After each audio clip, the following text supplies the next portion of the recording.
Pendidikan permainan kartun ini terutamanya melibatkan latar belakang kartunis yang pelbagai di Malaysia, yang antaranya daripada orang asli Melayu, India, Cina, Murut, Kadazan dan juga Iban. Di 50 orang kartunis ini bergabung menghasilkan lukisan-lukisan sebagai satu suara dalam bentuk visual untuk tampilkan kepada pengunjung untuk faham tentang apa itu perpaduan. Antara pelukis yang terlibat daripada Sabah misalnya, Tenom, Meng ataupun nama sebenarnya Jambelih, ini pelukis daripada bangsa daripada Kadazan, Chayo, Ken Life, itu antara daripada Sabah lah. Dan mereka ni akan memvisualkan dalam bentuk kartun bagaimana kehidupan di sana, bagaimana pakaian dan bagaimana mereka hidup dalam keadaan pelbagai bangsa sebagai satu masyarakat dan rakyat Malaysia.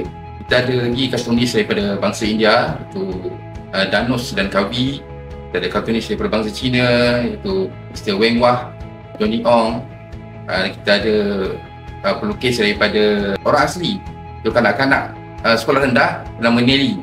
Nelly ini pun terlibat menggambarkan bagaimana kehidupan rakyat Malaysia iaitu merasakan suasana perpaduan itu sendiri. Pameran ini menunjukkan pelbagai teknik dan cara daripada setiap pelukis, sama ada secara digital, secara manual, dan juga ada gabungan abstrak yang digabungkan bersama kartun, di mana cara mereka menyampaikan gambaran tentang kehidupan pelbagai kaum, penyatuan, kerjasama, hormat menghormati dalam pelbagai aspek dan bentuk. Itu satu masterpiece yang jarang kita dapat temui dalam pameran yang lain, dan ini kita sampaikan semua dalam bentuk kartun. Kita ada sebuah lukisan yang dilukiskan oleh Mr. Wang, itu kartunis Cina yang menyertai kita. Beliau menggambarkan karikatur Kelly dan Tina, dua orang pemain badminton yang semua kenal siapa mereka ini, dan juga digabungkan dalam satu bentuk lukisan kartun di mana kedua-dua watak ini diutamakan sebagai subjek dalam pameran itu. Salah seorang kartunis yang terlibat dalam pameran ini namanya Kartun Akari. Kartun Akari ini melalui kehidupan itu sendiri.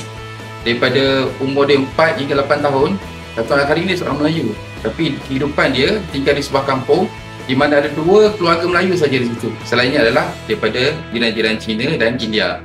Jadi kartun di sini menggambarkan kehidupan waktu kecil, di mana pada umur dia 4 hingga 8 tahun tu dia dipelihara, dijaga oleh jirannya seorang bangsa India.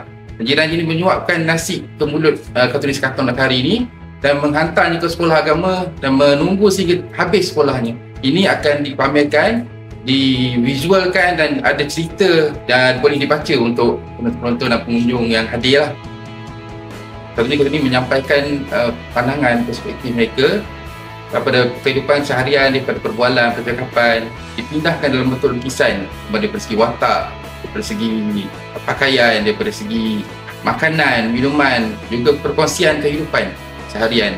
Itu yang digambarkan dalam cetak visual oleh kartunis-kartunis ini. Kerana kartunis ini menggunakan bahasa visual sebagai penyampaian yang tepat dan rasa lebih mudah difahami oleh ramai.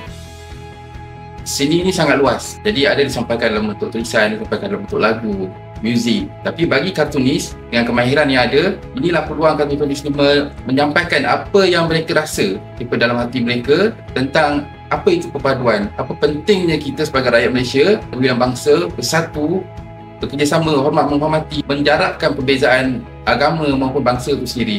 Jadi inilah bagaimana kartunis ini menyampaikan cara-cara medium yang sesuai dalam bentuk seni kartun ataupun seni lukis ini. Jadi marilah kita raih perbezaan, deraih perpaduan.